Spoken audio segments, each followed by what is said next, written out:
안녕하세요. 얼마 전에 허세와 편견에 찌들어 있는 손윗동서들의 코를 납작하게 눌러주고 움츠러들였던 어깨를 당당하게 펴고 사는 구독자 인사드립니다. 생각만 해도 고소한 이 얘기를 어디다 자랑할까 고민도 안 했다니까요. 요즘 제 삶의 활력소가 되어주는 톡톡 사연을 제보해야겠다고 헐레벌떡 뛰어왔어요. 제가 한동안 일을 쭉 쉬다가 다시 출근 일이 결정되고 며칠 후면 다시 출근을 시작해야 하거든요. 이제 출근을 하고 나면 오며 가며 알림 설정 해놓은 사연을 들을 시간밖에 없고 이렇게 제 사연을 제보할 여유는 없겠다 싶어서 얼마 남지 않은 자유시간 바짝 투자해서 사연을 한번 전해볼까 합니다. 무더운 여름 속까지 끓지 않고 시원하게 뚫을 수 있는 그런 사연이 되었으면 좋겠네요. 솜씨는 없어도 성우님께서 잘 전해주세요. 어떻게 보면 톡톡 사연 제보하는 단골 얘기 중 하나인 것 같아요. 첫인상만 가지고 혹은 입고 다니는 옷, 들고 다니는 가방, 타고 다니는 차, 아파트 같은 겉모습을 가지고 또 학벌을 가지고 그 사람을 평가하고 은근히 차별하는 사람들이요.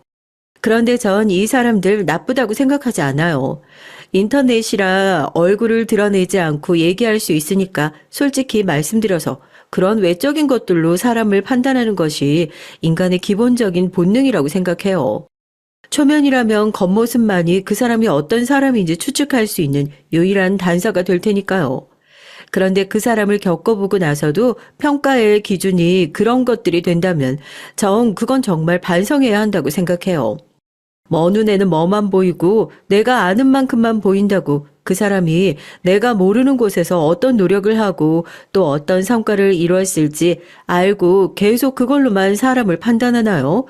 요즘에는 집을 돼지우리처럼 해놓고 어디 나갈 때는 나만 쏙 나와서 번지르르하게 차려입고 다니는 사람도 있고 고등학교만 졸업해도 집이 부자거나 자기가 좋아하는 일 빠르게 찾아 남들이 입 떡하니 벌리고 부러워할 만한 자산을 가진 사람도 있고요.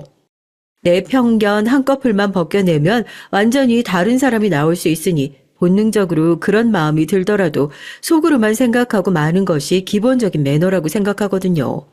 그리고 오늘은 그런 기본적인 매너조차 장착하지 못한 저희 두 손윗동서에 대한 얘기를 해볼까 합니다. 소위 말해 공부머리라고 하죠. 여러분은 이 공부의 영역이 타고난 거라고 생각하나요?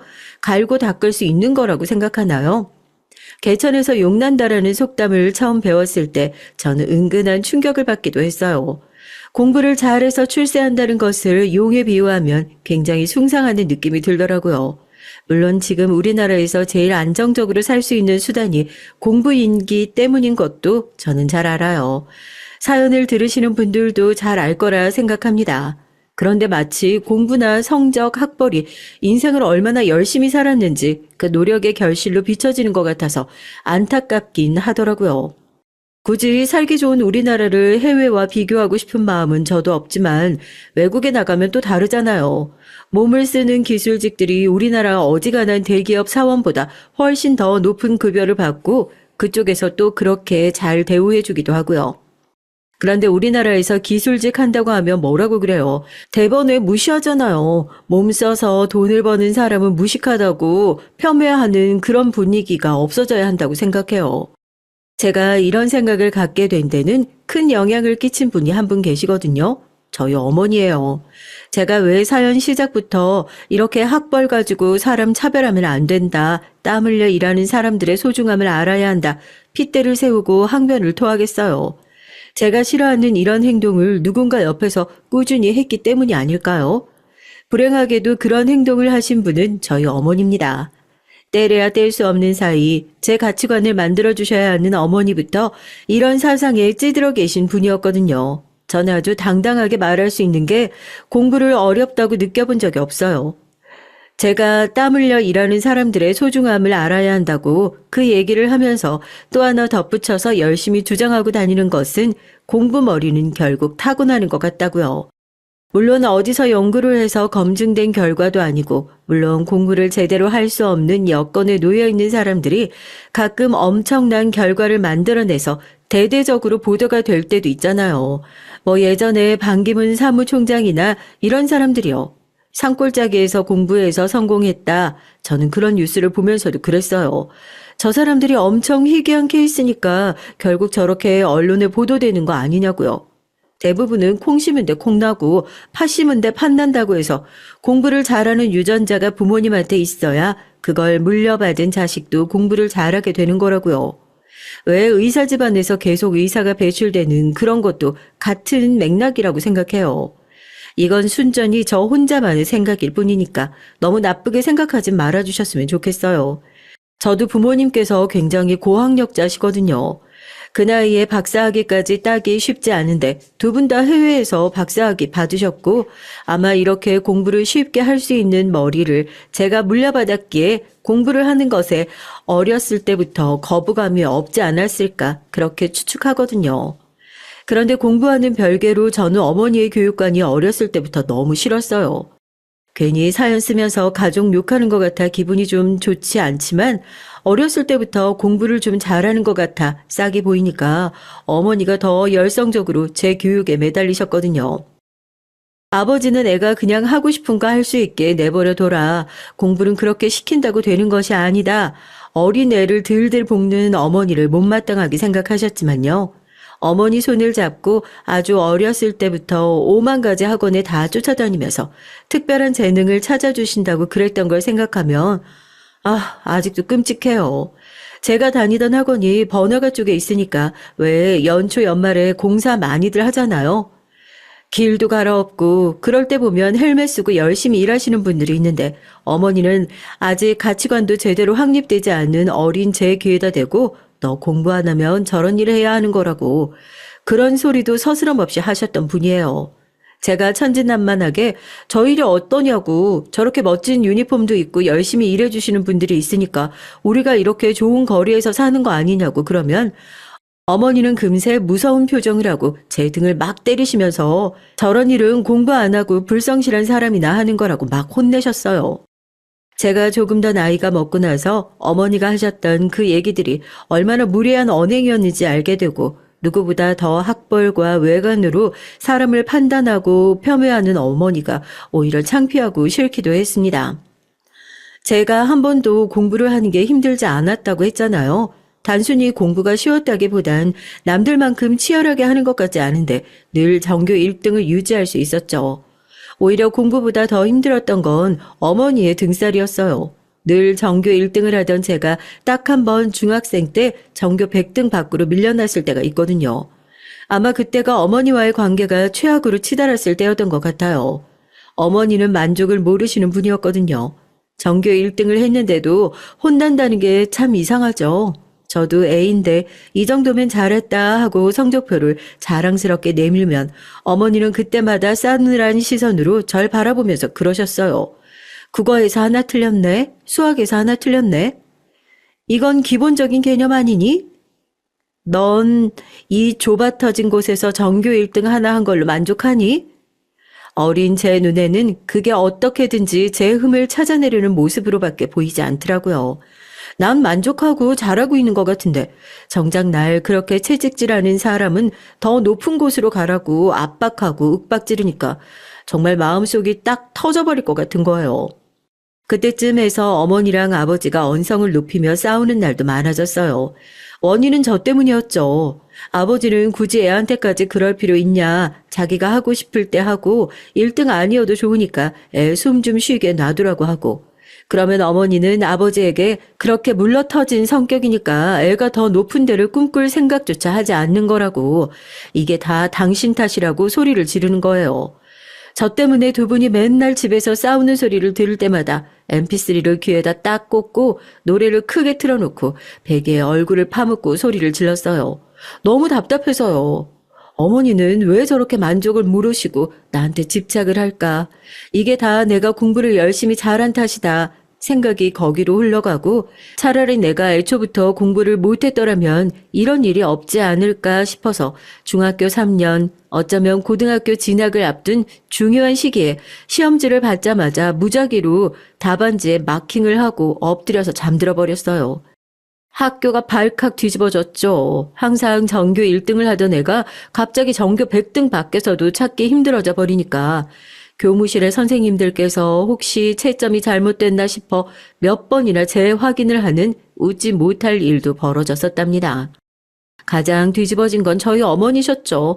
아마 학교에서 연락이 이미 간 모양인지 집으로 돌아가니까 얼마나 화가 나셨는지 얼굴이 새빨개지셔서는 화를 주체하질 못하는 듯 손을 부들부들 떨며 거실에 저를 앉히셨습니다. 어느 정도 예상했던 상황이라 저도 말없이 거실에 꿇어앉으니까 화를 가라앉히는 듯 머리를 몇 번이나 쓸어 넘기더니 바닥에 내려놓은 회초리를 들고 저에게 벽을 짚고 똑바로 서라고 하시더라고요. 그날은 다시 기억하기도 싫네요. 꽤나 두꺼운 회초리가 끊어질 때까지 그렇게 맞았어요. 태어나서 누군가에게 그렇게 맞아본 것도 처음이었고 종아리가 퉁퉁 붓고 빨갛게 피가 배어나올 때쯤 회초리가 끊어지고 분이 안 풀렸는지 끊어진 회초리를 집어 던지면서 네가 어떻게 나한테 그럴 수 있냐고 소리를 지르는 순간에 아버지가 집으로 돌아오셨습니다. 얼마나 처참하셨겠어요. 당신 이게 뭐하는 짓이야? 미쳤어? 당신 지금 정상 아니야. 제정신 아니라고. 지금 애 꼴 좀 봐. 아무리 마음에 안 드는 게 있어도 말로 하면 되잖아.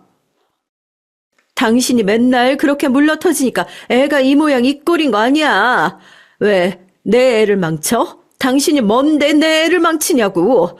내가 어떻게 만들어 놓은 걸작인데 왜 내가 만든 작품에 당신이 똥물을 끼얹는 건데? 그때 알았습니다. 저에 대한 광적인 집착, 어머니가 지금 제정신이 아니구나 하는 것을요. 그동안 얼마나 저를 당신의 소유물로 보고 있었는지 그때 알게 됐어요. 그 일이 계기가 되어 저희 부모님은 이혼을 하셨습니다. 아버지 역시 어머니와 광증에 대해 어느 정도 알고 계신 상태였고 더 이상 두 분이서 함께 사시는 것이 저한테 해가 될 수도 있겠다 그렇게 판단을 하신 모양이더라고요. 어머니는 끝까지 제 양육권은 본인이 가져가야 된다 주장하셨지만 아버지는 미리 준비를 해두신 덕에 학대의 정황으로 제가 어머니와 함께하는 일은 막아주셨습니다. 그동안 어머니의 그늘 안에서 너무 오랫동안 갇혀 지낸 탓인지 처음에는 저에게 주어진 자유가 어색하기만 했어요. 아버지는 공부하기 싫으면 하지 않아도 되고 제가 원한다면 무엇이든 해도 된다고 말씀해 주셨죠. 사실 두 분이 이혼까지 하고 난 이후에는 저도 정상적인 생활을 하는데 어려움이 있었던 것 같아요. 겨우 중학생이었고 부모님이 이혼한 이유가 순전히 나 때문인 것 같아서 괴롭기도 했고요. 집이라는 공간이 편하게 느껴지지가 않는 거예요. 언제 어디서든 어머니가 튀어나와서 제대로 공부를 하지 않냐면서 호통을 치실 것 같고 그렇게 불안해하는 모습을 보면서 아버지는 다니시던 회사에 해외 지사로 발령을 내달라 요청을 하셨고 저도 그렇게 미국 유학길로 오르게 됐습니다. 환경이 바뀌고 누구 하나 제가 어떤 모습으로 있는지 신경 쓰지 않는 그 낯선 땅에서 전 반대로 무엇과도 맞바꿀 수 없는 심리적 안정을 찾아가고 있었어요. 성적은 다시 잡혀가기 시작했고 다니던 사립학교에서도 최우수 성적상을 계속해서 받을 정도였죠. 지금 생각해봐도 아버지한테 너무 감사해요. 제가 괜찮아지는 것을 위해서 생활을 바꿔주신 거니까요. 안정된 건 제 마음뿐이 아니었습니다. 오히려 아버지 밑에서 자유로운 분위기 속에서 성적 역시 한국에 있을 때보다 훨씬 좋아졌어요. 제가 다니던 사립학교가 미국 내에서도 교육열이 굉장히 치열한 곳에 있었고 소위 말하는 아이비리그에 입학을 위해서 브로커들을 쓴다는 얘기도 돌았었죠.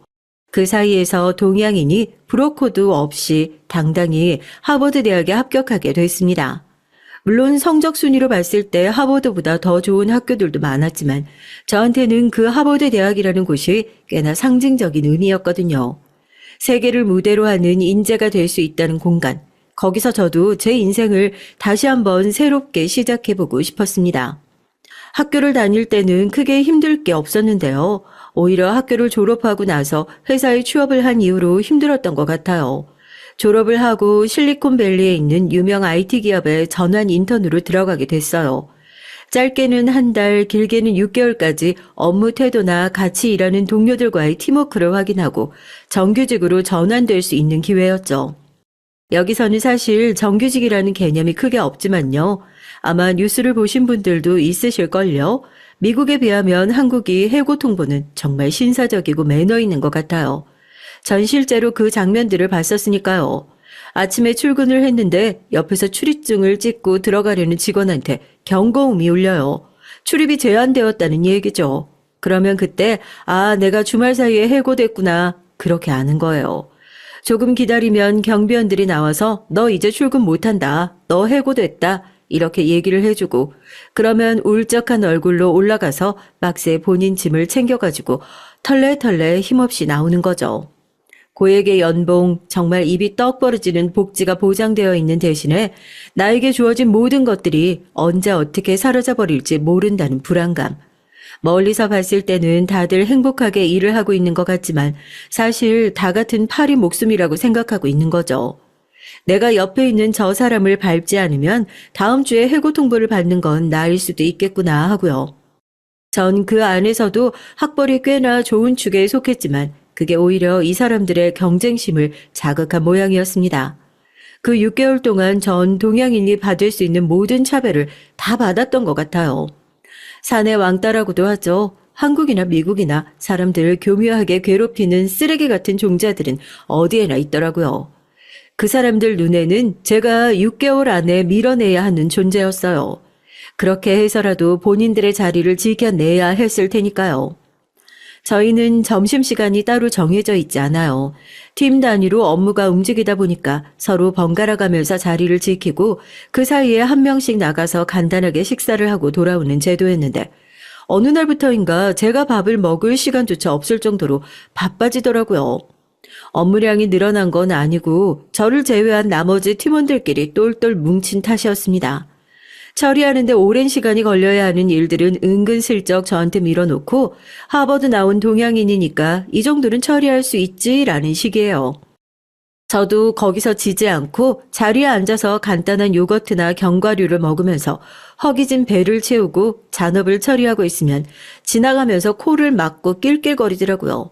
요거트를 먹는데 마늘 냄새가 난다나요? 물론 가만히 당하고만 있지 않았죠. 미국 하면 죄다 백인들만 있을 것 같지만 사실 따지고 보면 백인의 비율은 절반 정도밖에 안 되는 나라거든요. 더군다나 다국적 기업을 지향한다는 저희 회사에서는 여러 국적의 사람들이 함께 일하는 회사에서 인종차별은 잘못하면 징계까지 받을 수 있는 중요한 사안이었어요. 코를 막고 또 낄낄거리는 동료들한테 핸드폰 녹음기를 켜고 다시 말해보라고 하니까 입을 꾹 다물더라고요. 자기들도 그런 얘기를 하면 불이익이 갈 수 있다는 것을 잘 아니까 그 뒤로 그렇게 대놓고 차별을 하는 일은 없었지만 오히려 더 교묘하게 저를 괴롭혔습니다. 전 그런 말도 안 되는 회사를 다니면서 처음 들어봤어요. 바나나라는 은어를 혹시 아세요? 저도 거기서 처음 들어봤으니까 아마 사연을 들으시는 분들 중에서는 거의 모르는 단어일 거예요. 한번 그렇게 팀원들을 들이받고 난 이후에 자기들이 먼저 미안하다면서 사과를 해오더라고요. 그러면서 제 생각이 나서 간식을 사왔다면서 바나나를 주더라고요. 그래도 이제 나를 제대로 팀원으로 대우해 주는 건가 싶어서 고맙다고 하고 자리에 앉아서 바나나를 까먹는데 그 모습을 보고 또 낄낄거리면서 웃더라고요. 뭔가 쎄하다 했죠. 예전처럼 대놓고 따돌리진 않았지만 저한테 너무 잘 어울리는 애칭이라면서 저를 바나나라고 부르는데 세상에 알고 보니까 그게 동양인을 비하하는 은어더라고요. 행동이나 생각을 백인처럼 하지만 겉모습은 동양인 사람을 보고 바나나 껍질처럼 노란 피부색을 가지고 있으면서 속으로는 하얀 바나나의 속살처럼 백인 흉내를 낸다고 그렇게 비하하는 거예요. 우리나라 말로 하면 검은 머리 외국인? 이게 대놓고 인종차별적인 단어에 들어가는 건 아니지만 분명히 자기들 나라에서 미국인인 척 흉내를 내는 동양인이라고 비꼬는 말이죠. 전 그 단어 뜻도 모르고 팀원들이 저를 드디어 인정해주기 시작했다고 좋아했었는데 회사에서 청소를 하시는 중국인 아주머니께서 저를 불러서 그러시더라고요. 바나나 뜻은 아냐고요. 걔네 너 지금 비꼬고 놀리는 거라고요. 그 얘기를 듣는데 머리가 띵 하더라고요. 난 정말 이 그룹에서 인정받지 못하는 존재구나 하고요. 중요한 회의 일정을 저한테만 공유해주지 않는다거나 팀 업무에서 은근슬쩍 저를 배제하는 식으로 괴롭힘은 날이 갈수록 더 심해졌습니다. 잘못을 한 사람이 분명하니까 들이받고 나오면 되지 않냐 하시는 분들도 있겠지만 이거 안 당해본 사람은 몰라요. 아침에 일어나서 출근을 해야 된다는 생각에 차라리 차이라도 치어서 좀 쉬었으면 좋겠다는 생각까지 들더라니까요. 내가 아무리 열심히 일을 하고 업무적으로 인정받으려고 해도 이미 그룹에서 떨어져 나온 사람에게는 그것조차 쉽지 않은 일이더라고요. 더군다나 회사에서는 주기적으로 팀원들이 서로를 평가하고 그 결과가 정규직 전환에 반영되는 제도를 운영하고 있었는데 이미 그런 식으로 따돌림 받은 제가 아무리 업무에 지대한 공을 세웠어도 그걸 제대로 인정받을 수 있었겠어요. 항상 평가에서는 최하위 점수를 맞고 상사에게 불려가 이런 성적으로는 정규직으로 전환되기 어려울 것 같다는 얘기를 듣는데 거기다 대고 제가 이렇게 괴롭힘을 당하고 있다는 그런 얘기를 한마디도 못했어요. 그때는 더 이상 미움받고 싶지 않다는 생각으로 머릿속이 가득 차 있었던 것 같아요. 결국 저는 그 6개월을 다 채우지 못하고 자진해서 사직서를 제출하게 됐습니다.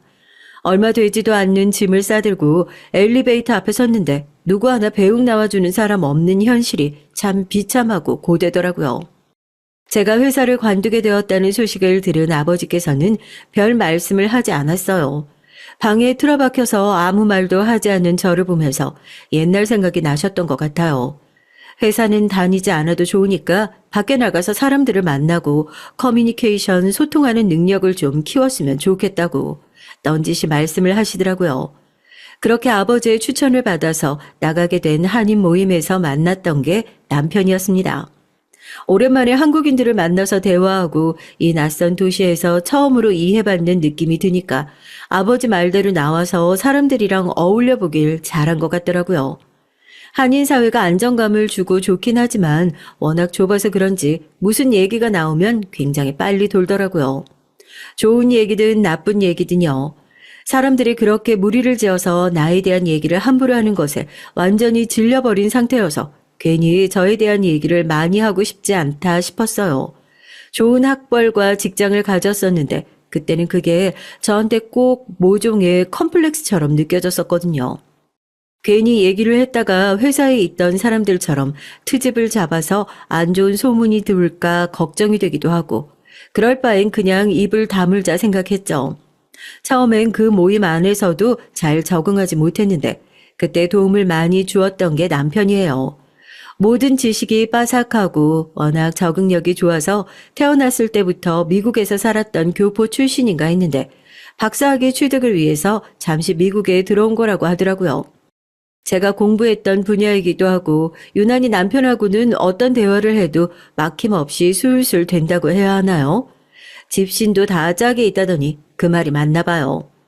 그렇게 사람 상대하는데 어려움도 느끼지 않고 마냥 사교성이 좋은 사람이라고 생각했는데 가족 얘기만 나오면 눈에 띄게 어두워지고 얘기를 피하려는 게 보여서 저 사람도 가족에 대한 안 좋은 기억이 있나 보다 생각했었어요. 저도 상처가 있는 마당에 굳이 궁금하다고 남의 상처 후벼파고 싶지도 않지만 그 사람이 좋아지게 되면 자연스럽게 관심이 가는 것도 당연하잖아요. 대체 무슨 사연이 있어서 매번 저러는지 좀 궁금해지기 시작하더라고요. 그때는 서로 사귀자는 얘기도 안 했지만 자연스럽게 남편의 일정이 끝나고 나면 데이트를 하는 관계였는데 보기로 했던 연극이 갑자기 취소가 되는 날이 있었어요. 시간이 붕 떠서 뭘 하면 좋을까 차에서 얘기를 하고 있다가 제가 먼저 말을 꺼냈죠. 혹시 가족이랑 뭐 문제 있냐고요. 망설이는 남편에게 저도 제가 미국에 오게 된 사연을 솔직하게 얘기했어요. 얘기를 들으면서 깜짝 놀라더라고요. 저한테도 그런 아픔이 있었을 줄 몰랐다고요. 그러면서 자연스럽게 서로 살아왔던 얘기를 털어놓게 됐습니다. 남편도 저만큼이나 힘든 사연을 갖고 있더라고요. 위로 형이 2분 계세요. 저는 어렸을 때부터 형들한테 치여가면서 자라서 가족에 대한 애정이 별로 없어요. 보시면 알겠지만 큰 욕심이 없거든요. 그런데 저희 형들은 뭔가 저를 밟아야 하는 경쟁 상대로 보는 모양이에요. 제가 뭔가 잘하는 게 있어서 부모님이 칭찬을 해주시면 형들이 다음 날부터 저보고 그거 절대 하지 말라고, 그거 하면 죽도록 패버리겠다고 얘기를 하고 본인들이 대신 하는 거예요. 공부든 체육이든 뭐가 됐든요. 부모님한테 그래도 막내보다 형들이 낫네라는 소리를 듣는 게 평생의 훈장인 사람들이죠. 형들은 지금 한국에서 같이 사업을 하고 있고 부모님은 저도 그 일을 같이 하길 바라셨는데 그런 형들이 저를 껴주겠어요. 전 형제들 사이에서 늘 왕따였는데 아예 한국에서 치워버리고 싶었는지 저한테 미국 가서 박사학위 취득하라고 한 것도 형들이에요. 말은 네가 그 정도 학벌은 갖춰야지 같이 일을 할 수 있다고 그러지만 제가 왜 모르겠어요. 그냥 거슬리는 존재 눈앞에서 치워버리자 하는 마음으로 그랬던걸요. 울며 겨자 먹기로 온 유학이에요. 부모님도 언제부터인지 모르겠지만 저는 그냥 내놓은 자식이라 생각하시는 것 같아요. 형들보다는 못한 좀 모자라네요. 겨우 6개월 회사 안에서 왕따 당했는데도 출근길에 차에 치여 죽었으면 좋겠다는 생각을 하는 저였는데 남편은 대체 얼마나 긴 시간 동안 그 고통을 겪었을지 생각하니까 이 사람이 너무 짠하게 느껴졌습니다. 어딘가 저랑 닮아 있는 모습에 더 그랬던 것 같고요. 제가 얘기를 들으면서 너무 힘들었겠다고 펑펑 울면서 남편을 안아줬어요. 그동안 나쁜 생각하지 않고 잘 버틴 게 너무 다행이라고요. 그렇게 서로 비슷한 상처를 갖고 있는 사람을 알아보고 서로의 상처를 보듬어주면서 살아보자 그렇게 결심했습니다. 미국에 있는 동안 아버지에게 데리고 가서 인사도 했고요. 아직 공부 중이라는 얘기에 조금 탐탁지 않아 하시는 눈치기도 했지만 남편이 한국에 들어가면 직장부터 시작해 본인이 세워놓은 미래 계획을 꼼꼼하게 말씀드리니까 남편이 가고 나서 괜찮은 사람 같다고 겨우 한마디 하시더라고요. 회사에서 그렇게 나와서 예전처럼 돌아갈까 걱정이 많았었는데 그래도 남편을 만나 많이 밝아진 것 같다고 좋아하셨어요. 저도 이제 미국이라는 나라가 지긋지긋하고 남편도 곧 박사학위를 마치는 상황이라서 아버지께서는 해외 지사 업무를 마무리하시고 국내로 돌아가시게 됐습니다. 그렇게 아버지와 남편 셋이서 한국으로 다시 들어오게 됐고요. 한국에 들어오고 난 이후로는 다시 취업을 하려고 이것저것 준비해봤지만 오히려 회사에서는 지나치게 높은 제 스펙을 부담스러워하면서 한 번도 겪어보지 못한 낙방의 쓴맛도 맛보아야 했습니다. 그래도 전처럼 왜 나는 안 될까 하고 낙담하지 않았던 건 힘들 때마다 옆에서 든든하게 지켜주었던 남편이 있어서가 아닌가 싶어요. 하염없이 취업 준비만 하다가는 결혼은커녕 이도저도 못할 것 같은 상황이 올까 싶어 그때 조금 빠르게 결혼 준비를 하게 됐어요. 직장도 없고 시부모님께는 학력도 밝히지 않아서 결혼을 쉽게 허락해 주시지 않을 거라고 생각했는데 생각보다 아무런 반대가 없어서 당황하기도 했고요. 남편 말로는 워낙 본인한테 관심이 없으신 분들이기도 하고 또 저희 아버지 직장이 괜찮은 것도 한몫했을 거라고 하더라고요. 실제로 인사를 갔을 때 제 얘기보다는 아버지나 아버지 직장에 관한 얘기들을 더 많이 물어보신 것으로 봐서 영 틀린 소리는 아니다 싶어요. 물론 직장 생활을 하며 모아둔 돈이 어느 정도 있었지만 남편과 결혼 준비를 하면서 돈도 많이 까먹었고 남편도 학위를 마치고 회사 생활을 하기 시작했지만 그래도 아직 비싼 아파트 값을 감당할 준비는 안 됐던 것 같아서 저희는 분가 자금이 마련되기 전까지는 시댁에서 생활을 하기로 했습니다.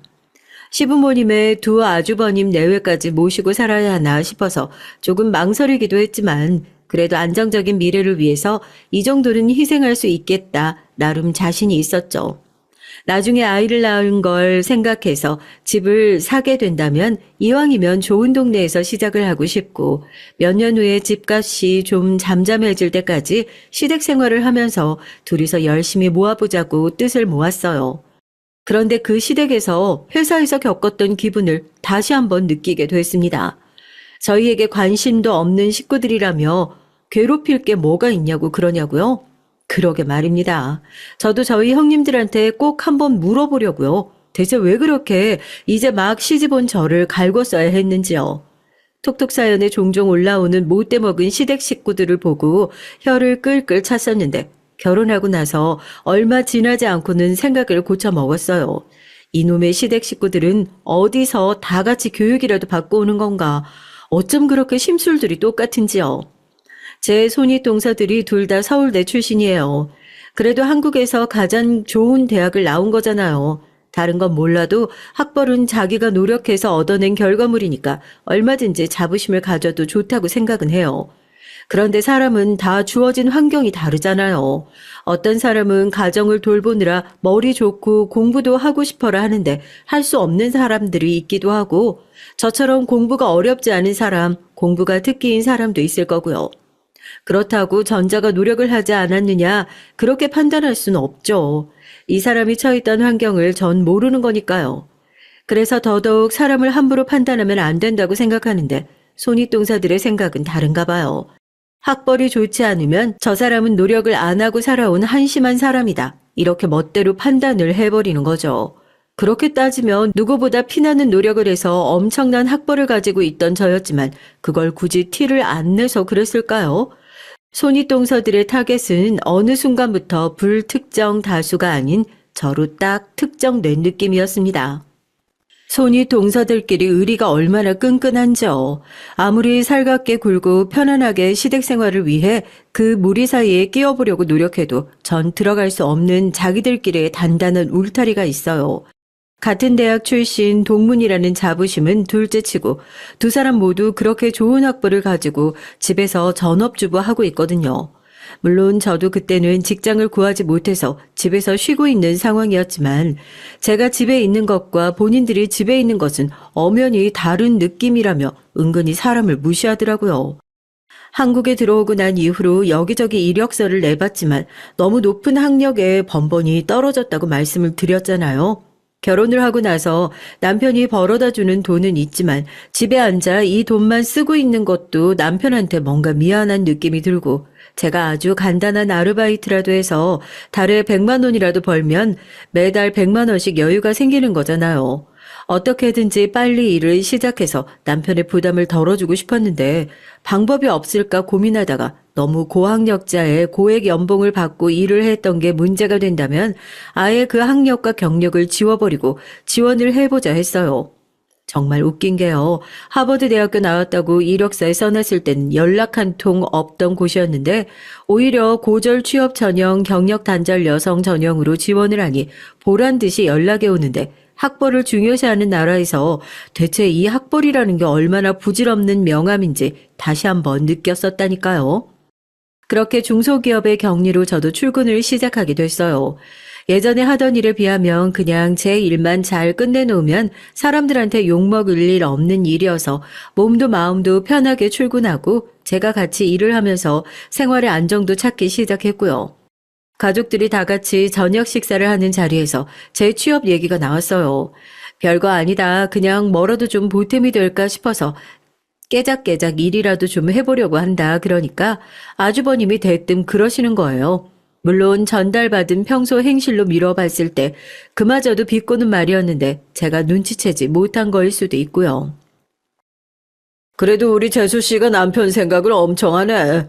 남편이 얼마나 쥐꼬리만한 월급을 벌어다 주면 그 백직장도 같이 들어보겠다고 나가서 일을 할 생각을 해. 여튼 재수 씨 일할 생각하신 거 참 멋집니다. 살림한다고 집안에 들어앉아 있는 것보다야 훨씬 낫죠.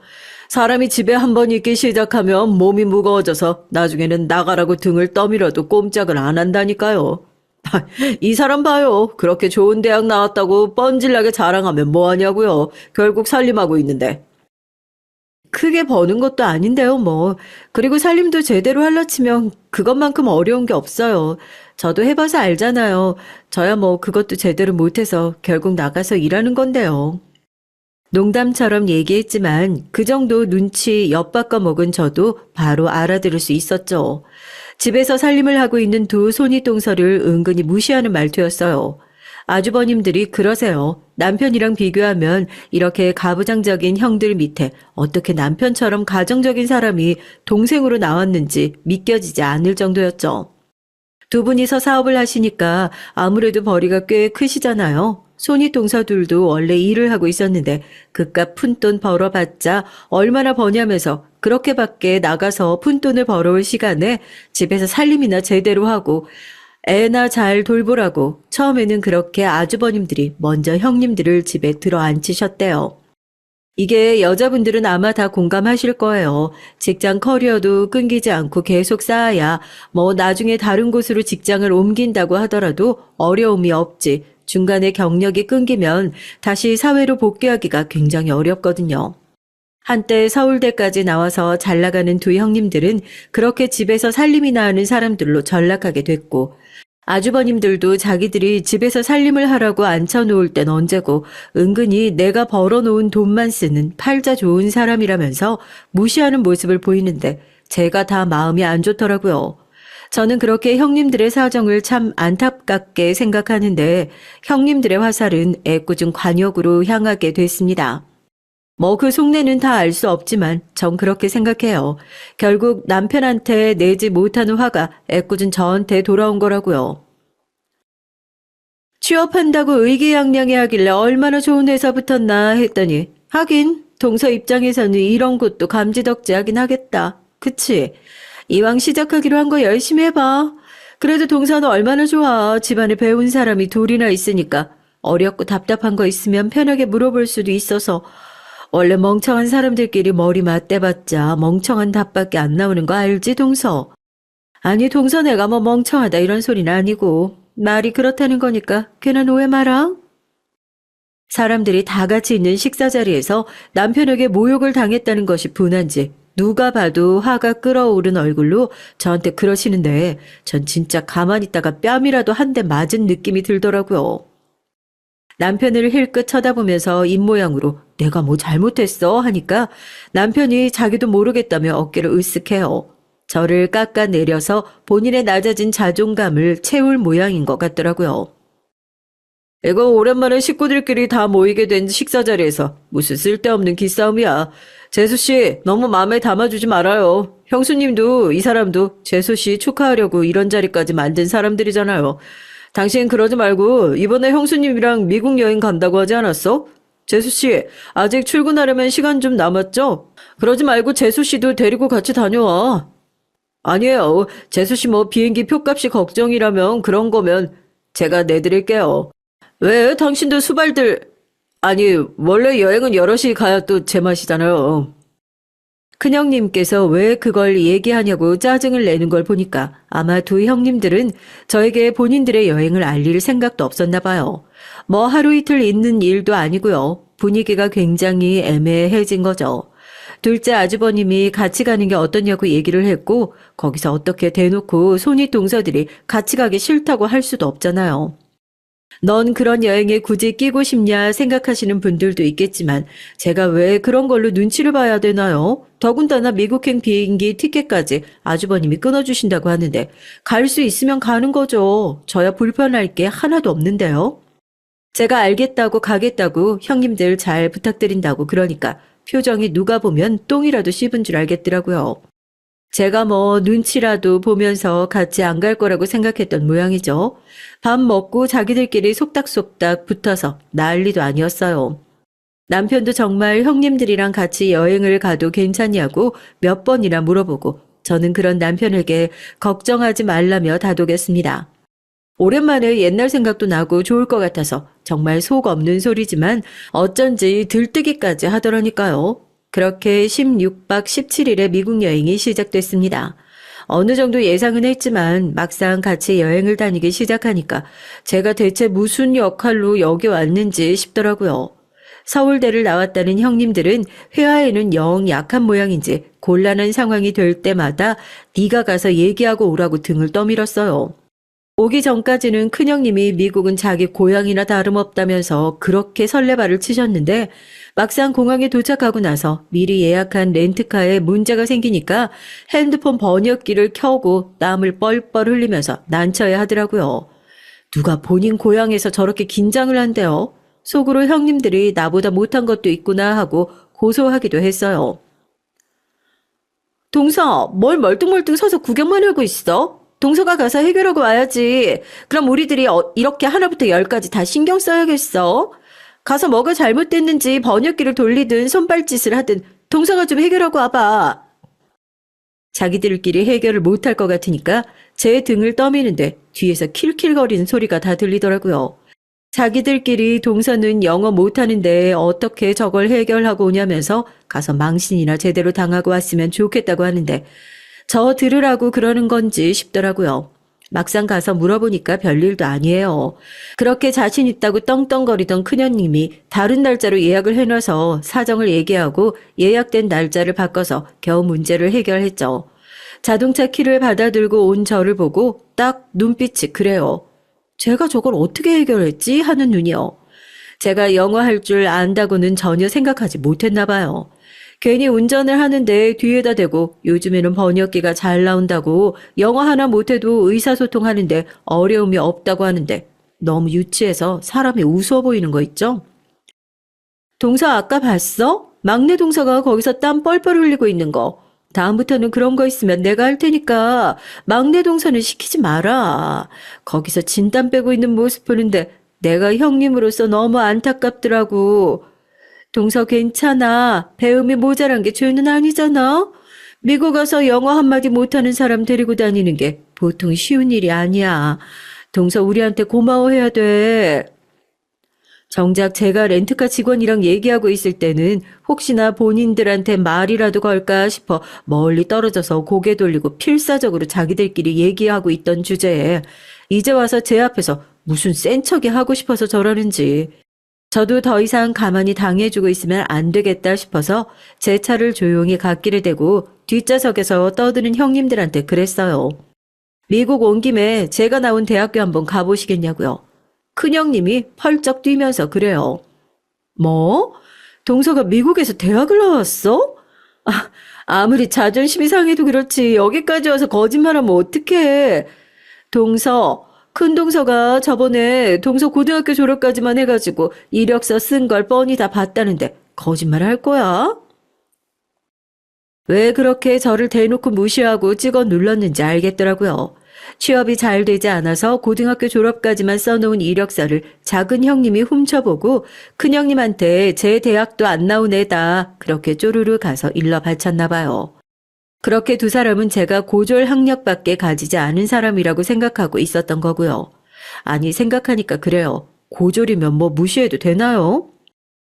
제가 형님들한테 뭐하러 거짓말을 해요. 저도 오랜만에 미국 오니까 제 모교를 형님들한테 꼭 보여드리고 싶어가지고요. 늘 등굣길에 이 길 지나갔었는데 기억이 새록새록하네요. 작은 형님은 그럴 리가 없다면서 얘가 지금 괜히 자존심 부리고 싶으니까 우리 앞에서 거짓말하는 거라고 거품을 물더라고요. 제 모교에 데려가면 어떤 반응을 보일지 정 그럼 가서 확인해 보면 되지 않겠냐고 차를 몰고 하버드로 달렸습니다. 아무리 영어 실력이 부족한 사람이라도 선명하게 적혀있는 하버드 글자와 로고를 알아보지 못하는 사람은 없을 테니까요. 손윗동서들이 입을 떡 벌리고 저를 쳐다보더라고요. 이게 거짓말을 해도 유분수지. 너 지금 누구 놀리니? 네가 어떻게 하버드를 나왔다고 이렇게 대놓고 뻥을 쳐? 뻥인지 아닌지 직접 내려서 확인해 보시면 될 거 아니에요. 가시죠. 손윗 동서들을 데리고 당당하게 하버드 대학 안으로 입장했습니다. 뒤에서 자기들끼리 얘기를 하는데 다 들려요. 이러다 진짜면 어떡하냐는 큰형님의 얘기와 저게 진짜일 리 있겠냐고 괜히 우리 앞에서 센 척하려고 그러는 거다라는 작은 형님을 제가 대학 시절 내내 거의 살다시피 했던 클럽 동아리방이라고 해야 되나요? 그쪽으로 데리고 갔어요. 당연히 낯선 외지인이 무슨 일로 오셨냐고 제 앞을 막아서는 학생에게 유창한 영어로 얘기를 했습니다. 안녕하세요. 여기 졸업생이고 이 클럽에서 동아리 활동했었는데요. 옛날에 제가 활동했던 사진 좀 볼 수 있을까 해서요. 혹시 들어가는 게 좀 그렇다면 사진만 가져다 주겠어요? 제가 하버드의 자랑스러운 동문이라는 사실을 꼭 증명할 일이 있어서요. 유창한 영어 실력이 형님들 1차적으로 기절. 누가 봐도 하버드 대학 재학생으로 보이는 백인 여자애가 자기 선배를 만나서 너무 기쁘다면서 저를 반갑게 맞아주는 모습에 2차적으로 기절을 했죠. 그러고서는 본인이 앨범을 가지고 나올 테니까 잠시만 기다려달라고 하더라고요. 졸업 연도를 얘기해주고 그 여학생을 기다리면서 학생들의 눈치를 살폈습니다. 끝까지 저 학생을 미리 섭외했을지 어떻게 아냐고 요즘에 저 정도 영어는 학원 다니면 다 할 수 있는 거라고 이를 꽉 깨물고 현실을 부정하더라고요. 곧이어 여학생이 제가 졸업한 연도의 동아리 앨범을 들고 나오고 저는 고맙다는 인사와 함께 앨범을 펼쳐서 제가 학교 다니던 시절 사진을 보여줬습니다. 둘이서 아주 바닥에 책까지 내려놓고 붙어서 책장을 뒤적거리는데 이젠 아니라고 부정할 수도 없는 거죠. 제가 동아리 장이었거든요. 떡하니 제 사진이 붙어 있고 그 밑에 제 영어 이름이 적혀 있는데요. 아니, 이게 어떻게 이럴 수가 있어? 아니, 동서 같은 무식한 사람이 어떻게 하버드를 나오냔 말이야. 말도 안 돼, 이건. 끝까지 부정하는 형님에게 제가 영어로 일침을 날렸죠. 아니나 다를까 영 못 알아듣는 눈치더라고요. 벙 쪄서 저를 쳐다보는 두 형님들에게 킥킥거리면서 다시 한국말로 똑같이 번역해서 들려줬어요. 형님, 좋은 학교 나오고 나서도 자랑 한마디 안 하는 제가 무식한 걸까요? 학교에 나왔든 나오지 않았든 인간이 됐으면 다른 사람들을 존중해야 한다 같은 기본적인 개념은 배웠을 텐데 서울대까지 나와놓고 그렇게 뻑하면 사람 무시하는 형님들이 무식한 건가요? 여기 있는 하버드 대학 학생들한테 제 후배들한테 한번 물어볼까요? 누가 무식한 건지? 영어 한마디 못 알아듣고 서울대까지 나온 주제에 집에서 애나 보고 있다고 저도 그렇게 형님들 무시 안 하잖아요. 제가 뭐 형님들을 무시할 줄 몰라서 여태까지 참고 지냈던 건 줄 아세요? 되도 않는 학력으로 뻐길 생각 마세요. 제가 봤을 때 형님들도 그저 좋은 학력 가지고 집구석에 처박혀 있는 뻔한 가정주부일 뿐이니까요. 제 얘기에 한마디 반박도 하지 못하고 얼굴이 새빨개져서 어버버하는 형님들을 놔두고 자리를 떴습니다. 국제 면허증도 없는 두 사람을 그냥 여기다 떨궈놓고 가버릴까 하다가 저도 속 시원하게 한 방 갈겼으니 이 정도 호의는 베풀어주자 하고 차 안에서 기다리고 있었죠. 곧이어 조용히 뒷좌석에 탄 두 형님이 기어들어가는 목소리로 사과를 하더라고요. 난 동서가 이렇게 좋은 학교 나오고 우리가 얼마나 우스워 보였겠어. 동서 다른 건 아니고 돌아가면 우리 애기 아빠한테 나 영어 못한다는 얘기는 절대 하지 말아줘. 애들 봐야 한다고 영어기라도 좀 틔우고 오라고 남편이 보내준 여행인데 영어 한마디 못했단 사실을 알게 되면 무슨 소리 할지 몰라. 미안해, 동서. 형님은 뭐 하실 말씀 없으세요? 아니, 난 이력서만 보고 깜빡 속았잖아. 아니, 그게 아니라, 나도 미안하지. 기어 들어가는 목소리로 사과를 하는 두 손윗동서들과의 즐거운 미국 여행이 그렇게 끝났습니다. 저도 이제는 학교를 괜히 숨기는 것도 의미가 있나 싶어서 가족들한테 제 학력과 경력들을 공개했고 또 한 번 집안이 난리가 났었어요. 지금은 어떠냐고요? 두 형님들 자기애들 영어 에세이 좀 봐줄 수 있냐면서 매일같이 선물 들고 애 손잡고 저희 집으로 찾아오고 있어요. 이런 식으로 학력을 휘두를 생각은 전혀 없었지만 뻔뻔한 형님들의 코를 납작하게 밟아줘서 저도 속이 다 시원하네요. 안녕하세요. 이 사연을 쓸까 말까 고민 많이 했는데 주변 사람들이 이 얘기를 듣고 꼭 제보해야 한다면서 더 난리를 치는 바람에 이렇게 저도 글이라는 걸 써보게 됐습니다. 전 청주에 살고 있는 40대 여성이고요. 얼마 전 제게 일어난 그야말로 기적 같은 일을 말씀드리고 싶어서 펜을 들었어요. 사실 아직까지도 저는 이 일이 얼떨떨하게 느껴지고 믿기지 않기도 하는데요.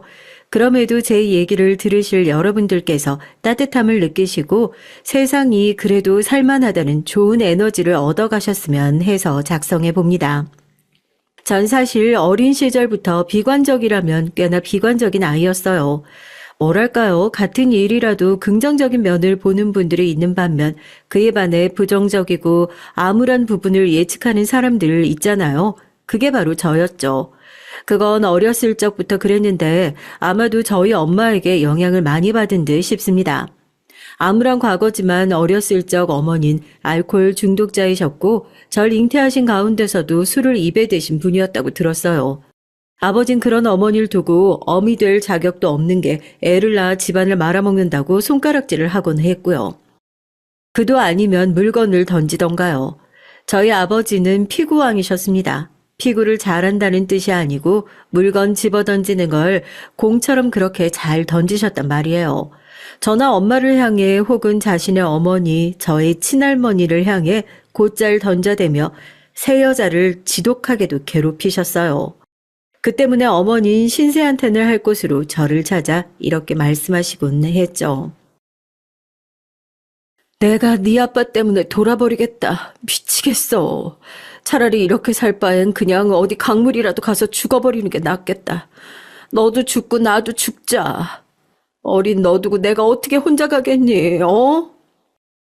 엄마 무서워. 왜 그런 말을 하는 거야? 실제로 어머니는 어린 저를 데리고 강가에 자주 끌고 가시기도 했어요. 강가 앞에 선 위태로운 어머니의 모습은 그야말로 저에게 어머니를 잃을지도 모른다는 공포를 가득 안겨주곤 했습니다. 술병을 든 채 흔들리는 어머님의 몸이 언제고 곧 강가로 떨어질 것만 같아 불안했죠. 그래서인지 제 어린 시절은 친구들과의 추억이나 공부에 관한 기억이 아닌 어머니를 잃을까 불안했던 경험과 아버지로부터 당한 물리적인 행위들, 그로 인한 수치심으로 가득 채워져 있었어요. 엄마, 정말 미안한데 나 이제 엄마를 벗어나고 싶어.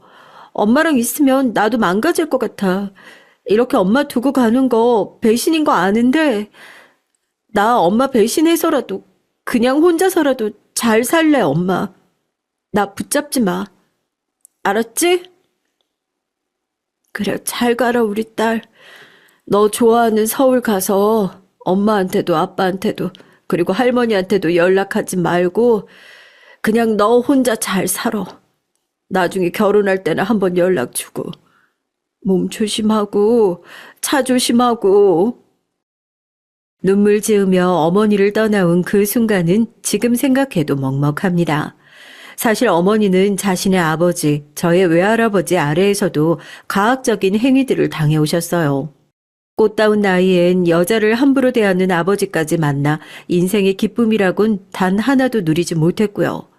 그렇게 겨우겨우 목숨줄을 연명하셨죠. 하지만 자아가 생기고 나 역시 다른 사람들처럼 평범하게 살아가기 위해선 어머니를 배반하고 그 집을 떠나야 한다는 것이 제 결론이었습니다. 단 한순간도 행복하신 적 없는 불쌍한 우리 엄마. 내가 너무 미안해, 엄마. 만약 아버지 곁을 떠날 수 있다면 도망쳐서라도 꼭 나와. 내가 나중에 데리러 갈게. 돈 많이 벌어서 성공해서. 사랑해, 엄마. 이게 제가 마지막 엄마에게 남긴 쪽지였습니다. 그리고 이윽고 1년 뒤 저는 다시 고향집으로 내려와야 했어요. 어머니의 부고 소식 때문이었죠. 결국 어머니는 스스로 생을 마감하셨다고 하더군요. 그것도 자신의 집 거실에서 말입니다. 처참한 형태로 매달려 있는 어머니를 처음 목격한 친할머니는 그대로 혼절하셨고 저 역시 장례 내내 겨우 정신줄을 붙잡아야 했어요. 엄마 미안해. 내가 너무 미안해. 다 내 잘못이야. 아니다, 우리 손녀. 그런 생각하지 마라. 내가 너희 엄마를 못 지켰어. 하지만 이런 저와 할머니와는 달리 아버지는 장례를 치르는 내내도 그다지 추모하는 분위기가 아니었어요. 어머니의 영정사진 앞에 조용히 눈물을 떨구시는 외할머니를 앞에 두고도 비웃으며 육개장이나 한 그릇 먹고 가라는 말을 던지더라고요. 그 순간 눈이 돈 것 같아요. 전 아버지 멱살을 잡았고 어머니를 추모해야 할, 조용히 보내드려야 할 장례식장은 완전히 뒤집히고 말았습니다. 그리고 그때 결심했어요. 난 아버지 절대 용서 못해요. 절대! 평생 용서 못한다고요. 알아들었어요? 아버지 그 눈만 봐도 끔찍해요. 내가 당신한테 복수하러 올 거야. 반드시 복수하러 올 거라고. 그러니까 기대하세요. 이 망할년이 어디서 개지랄이야. 서울 가더니 간땡이가 벗냐? 그러게 네 엄마 아팠을 때 진즉 내려와 보지. 자식 새끼가 부모 아플 땐 나 몰라라더니 이제 와서 이연병 떨긴. 왜 몰랐다고 해보지 그래? 참나. 뭐? 엄마가 아팠다고요? 그제 알았어요. 엄마가 아팠다는 것을요. 엄마는 암으로 투병 중이셨고 암에 맞서 싸워낼 의지조차 없으셨기에 그렇게 조용히 생을 마감하신 것이었습니다. 아버지 같은 남자는 세상의 적과 다름없고 결코 꿈에서라도 다시 만나지 않겠다는 결심은 변하지 않았지만 엄마가 제게 암에 걸렸다는 말을 하지 않은 것은 충격이었어요. 가여운 엄마, 불쌍한 우리 엄마. 저는 목을 놓아 엉엉 울며 그렇게 엄마를 힘겹게 보내고 말았습니다. 다시 서울 회사에 복귀해 격리 일을 지속했지만 이게 사는 건지 뭔지 정신이 늘 혼탁한 채로 있었던 것 같아요. 그리고 그때 만났던 남편이 유일한 힘이 됐죠. 사람에게 받은 상처는 사람으로 치유한다는 말이 있잖아요. 전 그 말을 남편을 만나면서 알게 됐습니다. 유진 씨, 난 뭐라고 말해야 할지 모르겠어요. 어떻게 위로해줘야 할지도 모르겠고, 나랑은 너무 다른 삶을 살아온 사람이라 내 말이 어떻게 다가갈지, 과연 위로가 될지 겁도 나고 걱정도 돼요. 근데 하나만은 확실히 말할 수 있어요. 나랑 계속 만나면 유진 씨 반드시 행복해질 수 있을 거예요. 내가 그렇게 만들 거니까요. 그러니까 결혼해줘요. 처음 남편에게 울면서 제 가정사에 대해 모두 털어놨을 때 남편은 프로포즈로 대답을 해버렸답니다. 아마도 남편이 아니었다면 전 그 시절 어쩌면 계속 정신적으로 방황하다 결국은 어머니와 똑같은 노선을 밟지 않았을까 싶어요. 강가 앞에 위태롭게 서 있던 어머니의 모습처럼 저 역시 한강물 앞에 서 있다 충동적으로 뛰어들고 말았겠죠. 하지만 다행히 남편 덕에 저는 시댁 식구에게 인사드리러 갈 수 있었고 이때 드디어 시부모님을 만날 수 있었답니다. 먼저 여기서 한 가지 알려드릴 점이 있는데 시부모님에겐 아들 2명이 있었는데 그중 장남인 우리 남편은 입양아였어요. 도련님은 시부모님의 친자식이고요. 시어머님께서 임신이 안 되자 평소 봉사활동 다니던 고아원에 입양을 선택하신 건데 1년 후 기적처럼 도련님을 임신하게 된 것이었죠. 그렇다면 혹시 대충 어떤 그림이 그려지시나요? 입양아인 남편과 친자식인 도련님, 보이지 않는 차별과 편애, 그런 것들이요. 그런데 정말 예외였던 것이 시부모님은 그 무엇보다 남편과 친자식을 공평하게 키우셨다고 해요. 난 워낙에 어릴 때 입양이 돼서 내가 입양아인 줄 전혀 몰랐어. 나중에 성인이 되고서야 말씀해 주셔서 그때 알았지. 정말 대단하신 분들이네. 그만큼 우리 부모님 누구보다 좋으신 분이야. 어머니 아버지 2분 다 교직에 계시다 은퇴하셨는데 스승의 날만 되면 아직도 2분을 찾아뵈러 오는 제자들이 있을 정도거든. 빙그레 웃으며 시부모님을 자랑하는 남편을 보며 저는 과연 어떤 분들이실지 너무 궁금했답니다. 친자식과 입양아를 똑같이 길러내셨다면 그만큼 마음이 넓으신 분들일 텐데 괜히 설레고 떨리기도 했고요. 혹여나 제가 그에 비해 너무 초라하게 보일까봐 성격대로 걱정도 많이 했습니다. 그런데 처음 저를 본 날부터 시어머니는 제 손을 꼭 잡아주시며 그러더군요. 이렇게 보니까 우리 아이랑 너무 잘 어울리네요. 부족한 시어머니겠지만 넓은 마음으로 이해해줘요. 나도 노력 많이 할게요. 아닙니다, 어머님. 저야말로 잘 부탁드립니다. 야, 저희 형이 하도 꽁꽁 숨겨놓고 안 보여주길래 내심 너무 궁금했거든요. 이렇게 미인인 형수님을 만나고 있을 거라고는 생각도 못했네요. 형, 수지 맞았어. 저를 벌써부터 형수라고 부르는 사근거리는 성격의 도련님과 자애로운 인상의 시부모님까지 그야말로 저를 있는 그대로 받아주시는 그 모습이 어찌나 다행스러웠는지 몰라요. 들고 있던 과일즙 세트를 바닥에 떨어뜨릴 만큼 저는 다리에 힘이 풀려 그만 그 자리에서 눈물을 글썽거리고 말았습니다. 제가 그만큼 감성적이 되었던 건 아마도 거절당할까봐 두려웠기 때문이었죠. 절 반대하실 줄 알았어요. 제가 마음에 안 드실까봐 걱정했거든요. 감사합니다, 어머님, 아버님. 저도 며느리로서 더 노력할게요. 혹여나 가르쳐 주실 부분 있음 언제든 말씀하세요. 그럴 리가. 우리가 가르치는 게 아니라 배워야 할 것 같은데 아가씨가 지금껏 힘든 시절 보냈다고 대충 아들에게 들어서 알아요. 불편한 설명은 안 해도 되고 그 모든 일을 겪고도 이리 건강하게 잘 살아있으니까 그것만으로도 대단한 일이죠. 남편이 저를 치유했다고 생각했는데 아직 제 마음속에 남아있는 잔해물이 존재했던 건지 그 말에 무너질 듯 울음이 새어나오더라고요. 그 순간 시어머니의 눈 속에서 왜 친정엄마의 모습이 자꾸 비쳤는지 모를 일입니다. 결혼식을 치르고 신혼여행을 다녀오면선 특히나 더 엄마 생각이 많이 났어요.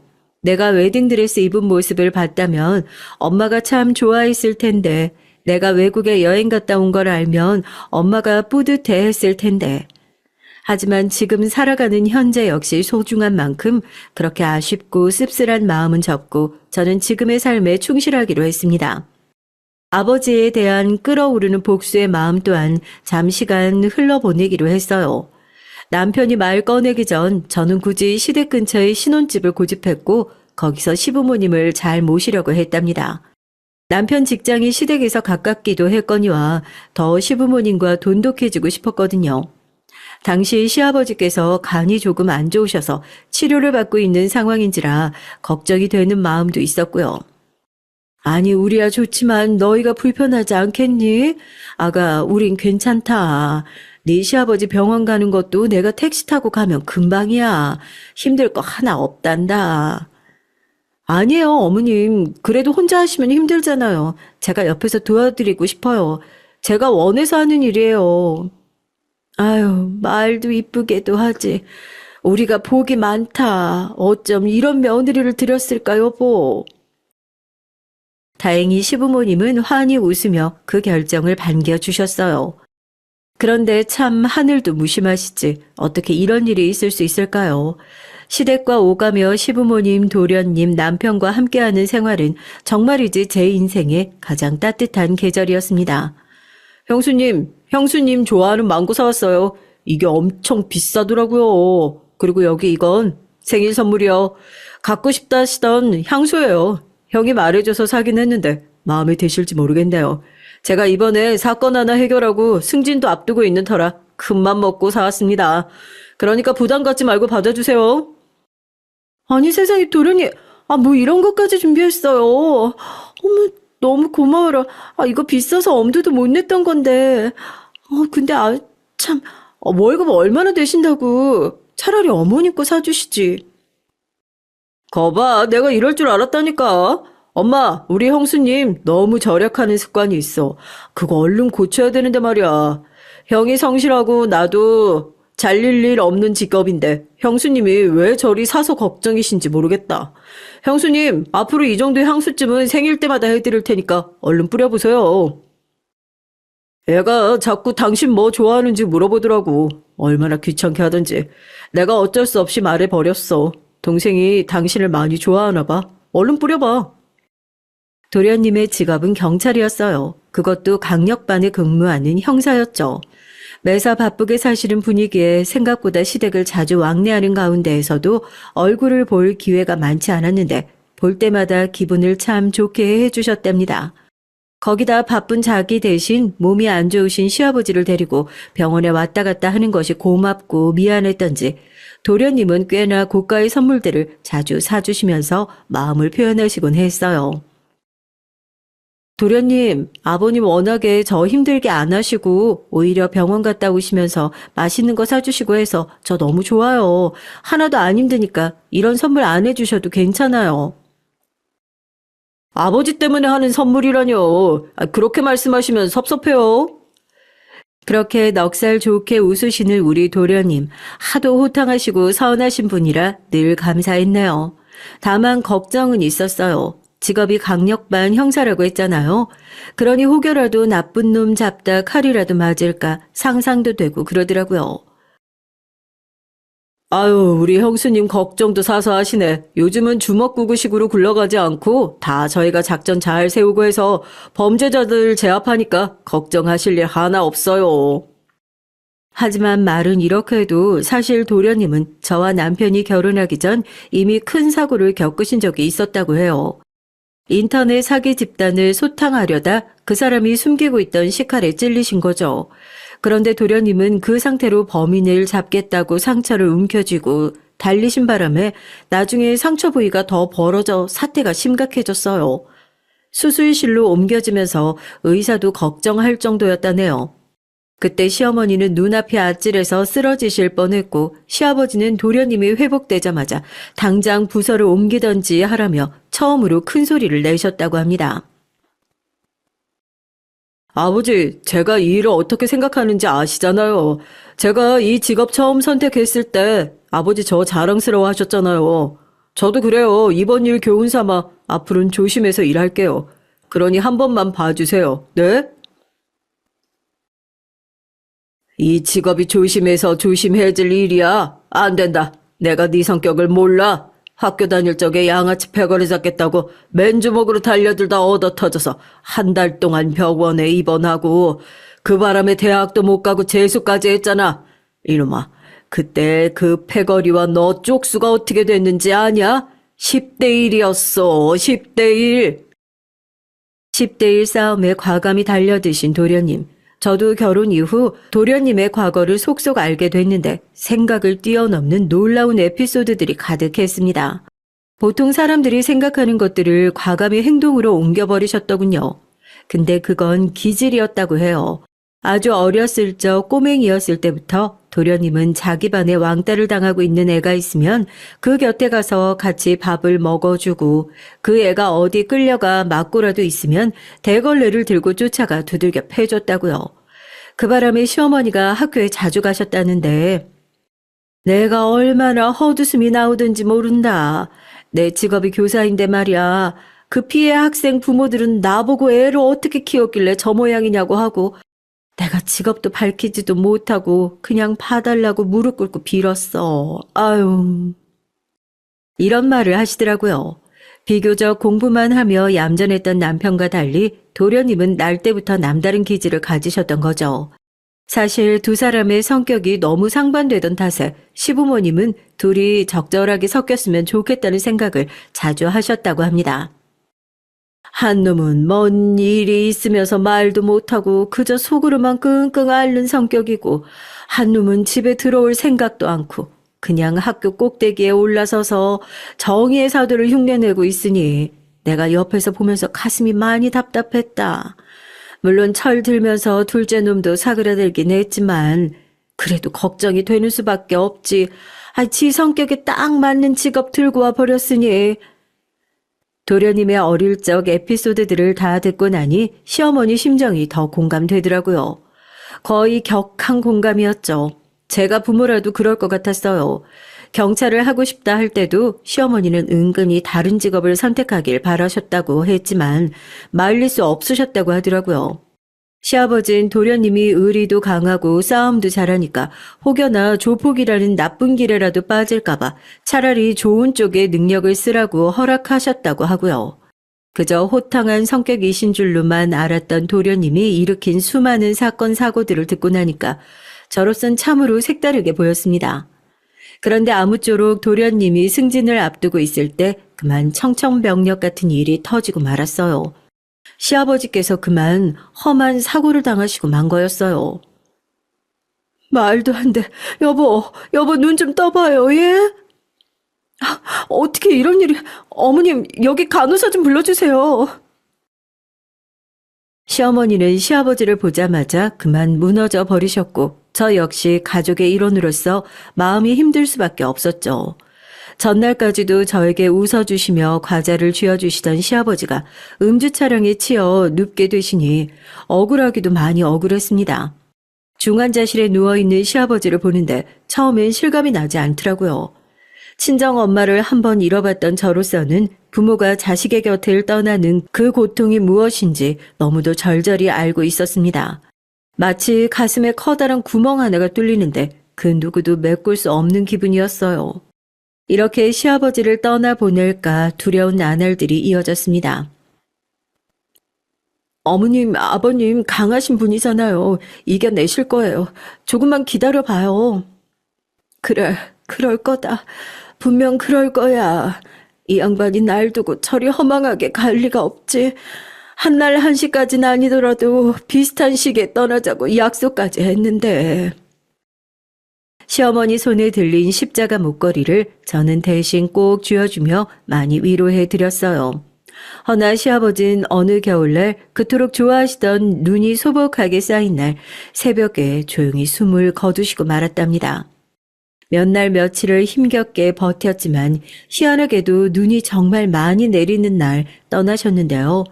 아마도 그날을 선택하신 것은 자신이 좋은 날에 떠났으니 너무 슬퍼하지 말라는 뜻이 담겨 있기도 했던 것 같아요. 언제든 어디서든 다른 사람을 먼저 배려하고 위로하셨던 분이니까요. 다행히 걱정과는 달리 시어머니는 어떻게든 시아버지가 돌아가시고 난 후 자신을 추스리려고 지인분들도 만나시며 감정을 나누시는 것 같았어요. 그런데 의외로 도련님이 어머님보다도 더 많이 고통스러워 하셨죠. 형수님, 언제 오셨어요? 아까요. 밥은 또 컵라면 드신 거예요? 그렇죠, 뭐. 늘 분위기를 이끌고 호탕하게 웃으셨던 도련님이 얼빠진 표정으로 그저 허공만 바라보시는데 제가 들어오는 소리도 못 들으시더라고요. 절 보며 언제 왔냐고 놀라시는데 참으로 가슴이 아팠습니다. 말로는 표현하기 힘든 만큼이요.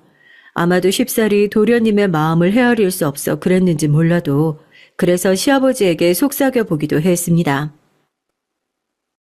아버님, 돌아가신 분에게 이렇게 말해도 되는지 모르겠지만 도련님이 생각보다 많이 힘들어하네요. 부디 잘 극복할 수 있게, 슬픔 잘 흘려보낼 수 있게 도와주세요. 부탁드려요. 그리고 아버님, 이런 부탁드려서 죄송해요. 그런데 참 저희 가족은 세상에 없을 특별한 가족인 것 같아요. 도련님이 정말로 이를 극복하는 계기가 생기게 됐거든요. 바로 오늘 사연의 주인공이나 다름없는 동서를 만나게 되면서 말이죠. 동서는 첫 만남부터 느꼈지만 사람이 곱고 바른 사람이라는 게 느껴졌습니다. 저를 보며 방긋방긋 웃는데 그 웃음이 선하다는 직감이 느껴졌죠. 왜 사람 인상은 한 번 보면 어느 정도 파악되는 게 있잖아요. 그리고 동서에겐 더 특별한 과거가 있었어요. 바로 동서 역시 고아원 출신이었다는 것이었어요. 남편은 이 부분에서 동서와 많은 유대감을 느낀 것 같더라고요. 원래는 엄마 쪽 친척들 집에서 전전했어요. 그런데 어느 날 이모가 저를 도저히 못 키우겠다고 하더라고요. 키울 형편이 아니라고요. 그래서 맡겨진 곳이 희망고아원이었어요. 거기서 다행히 좋은 원장님 만나서 무사히 잘 클 수 있었고요. 전 아주버님처럼 어디에 입양되진 못했지만 성인 되고 나서도 나쁜 길에 빠지지 않고 자립할 수 있었던 건 좋은 어른들 덕분이었던 것 같아요. 아시겠지만 고아원에서 막 나온 아이들에게 국가에서 지원해주는 돈 터무니없이 작습니다. 지금도 그러니 동서 때는 더 그랬겠죠. 자세히 알진 못하지만 동서가 웃으며 말하는 그 모습에서 문득 커다란 강인함이 느껴졌어요. 서방님과 닮은 느낌도 없잖아 있었기에 둘이 왜 인연이 됐는지 알 것 같기도 했죠. 형수님, 저희 결혼하고 여기 근처에서 살까 봐요. 아내도 좋다고 하더라고요. 지금처럼 형이랑 형수님이랑 오가며 시간 보내고 싶다고요. 네, 이랑 얘기해봤는데 저도 그러고 싶어요. 형님이랑 장도 같이 보러 다니고 친해지고 싶어요. 제가 언니 갖는 게 소원이었거든요. 아, 그래요? 나야 좋죠. 다만 내가 말주변이 별로 없고 소극적이어서 동서 싫어하거나 그런 게 절대 아니니까 오해만 하지 마요. 게다가 저와는 달리 솔직하게 감정을 표현하는 모습도 매력적인 동서였습니다. 서방님이 그러길 동서는 자기처럼 정의감도 넘친다고 하더라고요. 서방님은 강도를 잡으러 다니는 직업을 혹여나 반대하지 않을까 싶었는데 너무 멋지고 대단하다고 추켜 세워주는 건 물론 동서 역시 만만치 않다고요. 그리고 실제로 그걸 제 눈으로 확인하게 되는 일도 생겼습니다. 동서가 식구가 되고 난 후 잠시 만나 커피를 마시고 나왔는데 20대로 보이는 커플이 폐지를 줍고 있는 할아버지에게 다짜고짜 담배를 피워대면서 욕을 하고 있는 거예요. 아니, 요즘 애들 정말 이상하다니까. 동서 어디가? 야, 너네 지금 뭐라 했어? 당장 할아버지한테 사과 못 드려? 동서가 글쎄 나서서 자기가 대신 훈계를 하는 겁니다. 20대 아이들의 인상차기가 꽤나 험악했길래 전 속으로 조금 위축되어 있었는데 동서는 대놓고 구구절절 잘못을 짚어주더라고요. 아이, 아줌마가 뭔데 지랄이야. 뭔데 훈수 두냐고. 방해 말고 아줌마 갈 길이나 가. 사과하기 전까진 못 간다. 그리고 너 성인은 맞니? 민증 보여줘봐. 얼굴이 너무 어때 보이는 게 아무래도 영 이상하네. 아줌마 남편이 경찰이거든? 너무 잘됐다. 그런데 그 말에 동서에게 담배 연기를 뿜어대던 아이들이 점점 표정이 식더니 앞불싸하는 표정이 되더군요. 알고 보니 성인도 아닌 애들이었던 건가 봐요. 결국 둘 다 질세라 도망을 가기 시작하는데 그걸 보며 동서가 뿌듯하게 웃더군요. 이럴 줄 알았어요. 저런 애들은 아주 그냥 혼이 나야 돼. 동서 멋지다. 나 무슨 영화 보는 줄 알았어. 동서랑 서방님 인연이 된 이유가 있었네. 동서가 왜 서방님과 죽이 잘 맞는 커플인지 알 수 있는 시간이었죠. 나중에 들은 두 사람의 러브 스토리도 너무 사랑스럽기 그지없었습니다. 아버지에게 온갖 물리적인 행위를 당하며 정상적인 가정에서 자라지 못한 저, 고아원 출신인 동서와 남편, 어쩌면 불우하다면 불우한 어린 시절을 보낸 사람들이었지만 이렇게 모이니 저희는 그 어느 곳에서보다 안정감을 느꼈어요. 그리고 이런 저희를 사랑으로 품어주시는 시어머니까지 있으니 더 바랄 게 없었죠. 다만 행복하던 저희 가정에 그림자가 드리워진 건 일단 시어머니 쪽이었어요. 제가 첫 아이를 출산하고 육아를 하고 있을 때쯤 일어난 일인데요. 시어머니께서 친구들 모임에 나갔다가 어떤 남자분을 만나셨나 봐요. 사실 시어머니 성격상 쉽사리 누군가를 연인으로 만나실 분도 아니고 조금 이상하긴 했어요. 근데 알고 보니 시어머니가 친구 사이로 지내자고 함에도 불구하고 그 남자분이 일방적으로 찾아오고 연락한다고 하더라고요. 마치 스토킹을 하는 것처럼 어디를 가시는지 다 캐고 다니고요. 이걸 듣고 동서가 열이 확 받았습니다. 어머님, 말도 안 돼요. 아니, 이거 저희 남편에게 말해서 당장 사지를 찢어도 시원치 않은 이놈을 당장 조치를 취할게요. 아우, 아니다. 내가 너희만 불러내서 얘기를 한 이유가 있지 않겠니? 네, 문제는 시어머니께서 그것을 원치 않는 거였어요. 네 시아버지 잃고 난 후 너무너무 마음이 비어 있었는데 이 사람이 옆에 있으니까 그나마 괜찮더구나. 그래서 친구처럼 지내기로 했던 거야.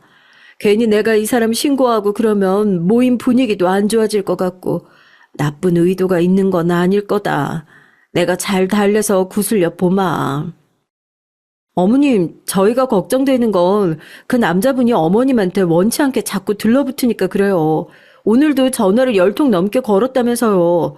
정말 그 남자가 괜찮은 사람인지 확신이 안 서요. 혹시나 어머니 나쁘게 대할까 봐 걱정도 되고요. 저도 형님 생각에 동의해요, 어머님. 세상에 얼마나 미친놈들이, 아니 정신 이상한 놈들이 얼마나 많은데요. 아이고, 아니야. 내가 알아서 할게. 내가 괜한 말을 해서 너희 걱정을 시켰구나. 하지만 시어머니는 저희 말에 조금 동조하는 기색이긴 하셔도 어쩐지 신고하는 부분에선 망설임을 보이셨습니다. 아마도 제 생각으론 아버님을 잃으시고 허한 마음으로 있으시던 어머니께서 그 남자분에게 아주 약간은 호감을 느끼신 듯 보였어요.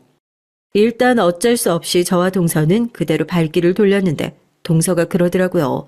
이대로 가만히 두고 보다가 혹시나 나쁜 일이 벌어질 수도 있으니 안 되겠다고요. 그 후 동서가 그 남자 뒤를 밟아보고 그 결과를 하나씩 저에게 조용히 전달해주는 식으로 연락을 주고받기 시작했습니다. 시어머니가 원치 않아 남편들에겐 비밀이었던지라 마치 007 작전을 방불케 했어요. 동서는 이윽고 모든 조사를 마친 후 A4 용지 한 장에 정리를 한 그 사람의 정체를 시어머니 앞에 내밀었습니다. 사실 저도 그때 치밀한 동서의 행동력에 놀랄 수밖에 없었는데요. 동서를 다시 보게 되는 계기이기도 했어요. 내가 이럴 줄 알았어요, 형님. 이놈 이거 느낌이 아주 쎄했다니까요. 어쩐지 우리 어머님 재산 탐내고 온 놈이었어요. 동서는 씩씩거리며 그대로 어머님 앞에 가 설명을 시작했습니다. 어머님 허락받지 않고 알아봐서 죄송해요. 근데 수상쩍은 부분이 한두 개가 아니더라고요, 어머님. 충격받지 말고 잘 들으세요.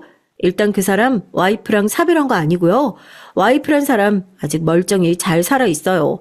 아직도 둘이 모텔 들락거리며 만나고 있고요. 도대체 왜 그런 거짓말을 한 건지 모르겠지만 어머님 꼬시려고 그랬겠죠. 그리고 자식들 다 무슨 유명 대학교에 다닌다고 외국에 나가 있다고 그랬잖아요. 근데 다 한국에 있고 다단계 하고 있던데요. 그리고 그 다단계 보통 다단계가 아니고 사람들 등쳐먹고 사기치는 다단계예요. 그 다단계 수장은 말하지 않아도 아시겠죠? 그 사람이에요. 거기다 이것뿐만이 아니고요. 완전 남자 꽃뱀이에요. 돈 많아 보이는 여자들 꼬셔다가 돈 타내서 자기 자식들한테 돈 부어주고 외제차 사주고 그랬더라고요. 뭐? 아, 정말이니 그게? 아, 그럼 나한테 거짓말을 했던 거야? 네, 어머님. 저도 동서한테 들었는데 정말 충격적이더라고요. 동서가 업체 통해 확인도 다 끝냈다고 해요. 세상에나. 아우, 이런 망측할. 내가 그런 사람을 그저 좋게 보고 있었다니. 어쩐지 나한테 내 친구들 소개시켜달라고 이상한 걸 묻고 그러더라고. 이상한 거라면 어떤 거요? 아니, 내 친구들 중에 나처럼 사별한 사람은 없는지 그런 거 말이야. 아, 근데 이럴 줄이야. 정말이지 몰랐다. 고맙구나, 얘들아. 니네가 아니었다면 난 정말 깜빡 속을 뻔했어. 니네가 날 구해줬구나. 이 일로 시어머니는 한동안 충격에 시름시름 앓기도 했습니다. 하지만 저와 동서 덕분에 몹쓸 일을 당하지 않을 수도 있었다며 틈만 나면 저희 손을 잡고 고마워하시곤 했죠. 그 후 동서와 저는 그 남자를 한번 다시 만나봤는데 역시나 사기꾼이 맞았어요. 저희가 그 사람에 대해 알아본 정보들을 들이밀며 이것저것 묻자 꽁지가 빠져라 도망가는데 딱 봐도 재발절인 도둑놈이었죠. 그런데 동서는 역시나 놓치지 않고 바로 서방님에게 정보를 넘겨 체포를 했어요. 동서, 나 이번 일로 동서한테 진짜 많이 놀란 거 알아? 동서 옆에 두고 있으면 적어도 나 인생 살면서 나쁜 일은 안 당하고 살 것 같다. 형님, 제가 형님은 언제든지 지켜드릴게요. 그러니까 걱정하지 마세요. 기 세고 행동력 좋은 제가 있는데 뭐가 걱정이세요? 그렇게 말하는 동서의 등을 토닥이며 순간 어깨를 기대고 싶은 충동을 느꼈던 저는 정말이지 그날 이후로 동서와 자매처럼 더 친하게 지내게 됐습니다. 특히나 우리 아이를 잘 봐주고 이뻐라 해주기도 했기에 그 점이 너무나 고마웠죠. 물론 시어머니는 이후로도 주변에 날파리들이 꼬이곤 했답니다. 시어머니가 워낙 나이 드셔도 고운 미인이셔서 그랬나 봐요. 하지만 이때 제가 둘째를 임신하면서 입덧이 아닌 다른 걱정거리가 생겼는데요. 바로 서방님과 똑 닮은 동서가 어느 순간부터 특유의 쾌활함을 잃고 얼굴도 쾌행하고 안색이 안 좋아지기 시작한 거예요. 저를 보면 침울한 얼굴로 음료수만 쪽쪽 먹고 있는데 왜 그러는지 걱정이 되더군요.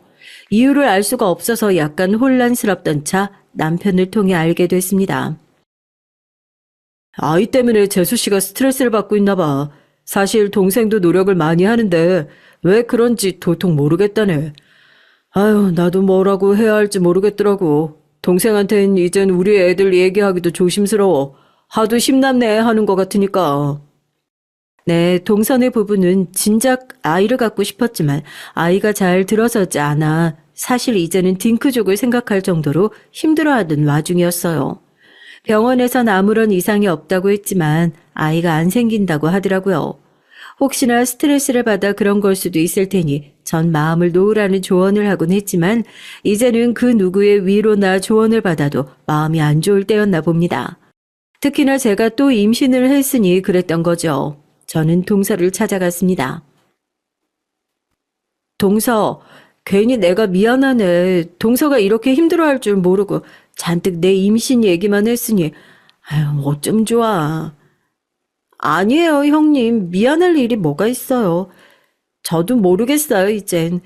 어쨌든 형님 때문에 그런 거 아니니까 마음 쓰지 마세요. 동서는 아무렇지 않은 듯 굴었지만 알 수 있었죠. 동서의 큰 눈망울에 눈물이 툭 떨구어지는 걸요. 이때 서방님도 함께 있었는데 서방님 역시 한숨을 한번 푹 쉬더니 담배를 피러 베란다로 나가더라고요. 나중에 잠깐 서방님과 얘기를 해봤는데 요즘 동서는 우울한 감정이 심해져서인지 집안일도 잘 안 하려고 하고 평소 잘 나가던 친구 모임도 등지고 있다고 하더라고요. 사람이 하루 종일 저렇게 무기력하고 아무것도 안 하고 있으니까 저도 보는 내내 답답하네요.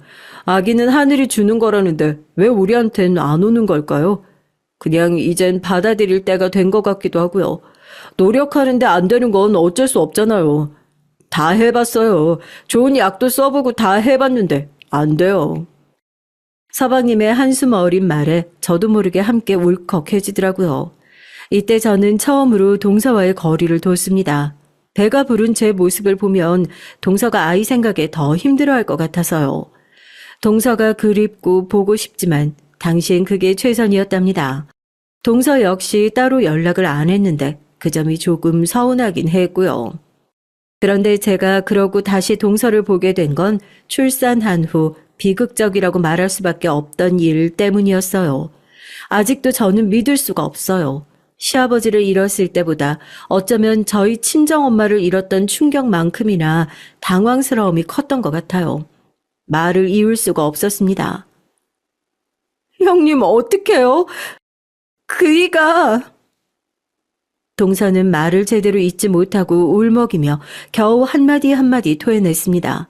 그리고 그날 새벽 동서에게서 걸려온 전화 한 통에 달려간 병원은 서방님이 힘겹게 숨을 쉬고 있었답니다. 남편은 그 자리에 주저앉고 이미 시어머니인 서방님을 붙잡고 오열하시고 있었어요. 의사는 저희에게 마지막 인사를 나누라고 하더군요. 서방님이 많이 힘들어하고 있다고요. 믿을 수 없었습니다. 어떻게 믿을 수가 있겠어요. 멀쩡히 내 곁에 살아 숨쉬던 존재가 갑자기 세상을 떠난다는데 어떻게 그럴 수가 있겠어요. 받아들이진 못하는 건 저뿐만이 아니었습니다. 그때 어머님께서 먼저 서방님에게 다가가 손을 꼭 잡아주시며 사랑한다고 편히 가라고 말씀하시더군요. 그 말에 동서는 엉엉 울더니 시어머니를 따라 사랑한다는 말을 내뱉더니 서방님 눈을 감자 이내 기절해 버렸어요. 장례 내내 동서가 어떤 모습이었는지 기억에 흐릿합니다. 저도 남편도 손님들을 맞이할 정신도 없었고 가장 힘들 동서를 챙길 여력도 없었어요. 서방님의 생전 모습을 추억하는데 저에게 너무 잘해주었던 기억밖에 없어 더 슬프고 힘들더라고요. 소중한 것을 놓아야 하는 때가 살면서 반드시 한 번은 온다는데 그게 이렇게 이른 시기일 줄은 까맣게 모르고 있었죠. 하지만 그러고 나서 문제가 생겼어요. 제가 위로차 동서를 찾아갔을 때 동서가 서방님의 장례 이후 급하게 집을 처분하고 어딘가로 떠났다는 것이었어요. 한마디 말도 없이 말입니다. 우리 모두 혹시나 동서가 걱정이 됐어요. 강한 사람이라는 걸 알았지만 그렇다고 작별 인사도 없이 떠난 것이 아무래도 신경이 쓰였죠. 얼마나 걱정이 됐으면 꿈에서도 동서가 나올 정도더군요. 그러던 어느 날 동서가 떠난 지 1년 정도 됐을 때 꿈을 꿨는데 이때 꿈이 너무 생생해서 저는 급기야 남편에게 동서를 찾아야겠다고 선언했답니다.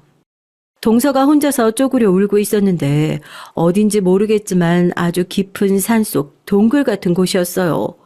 거기서 울면서 저를 부르고 있더라고요. 전 설마 하는 마음으로 동서를 찾기 시작했어요. 업체도 이용했고요. 그리고 정말 신의 계시, 꿈 이런 것을 믿게 된 것이 실제로 제가 동서를 찾은 곳이 어느 산골짜기 마을이었던 거예요.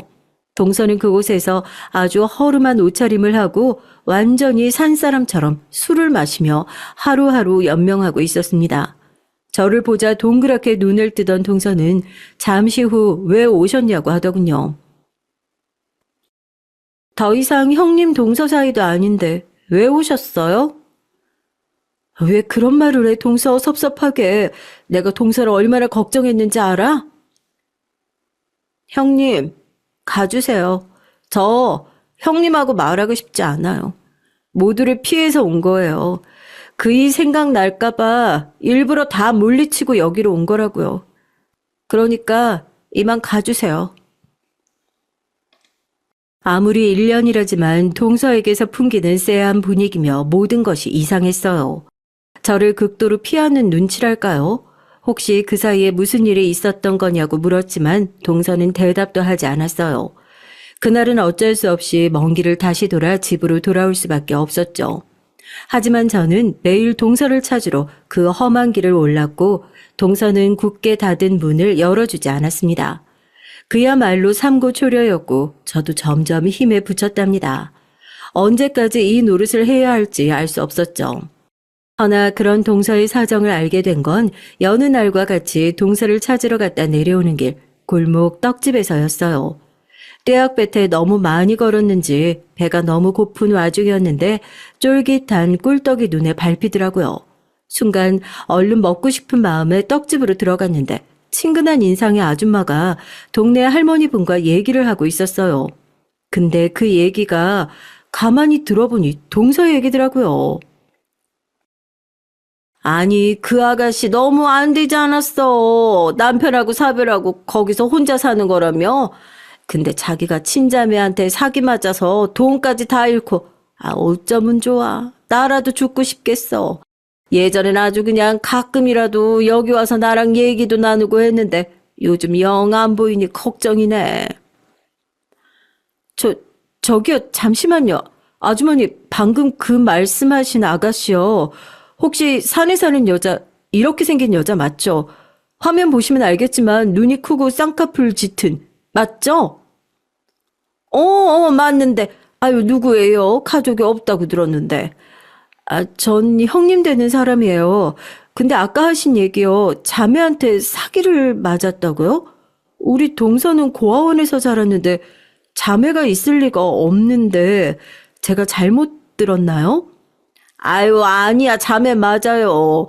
원래는 연락을 안 하는 사이였다가 최근에 남편 잃고 나서부터 만나기 시작했대.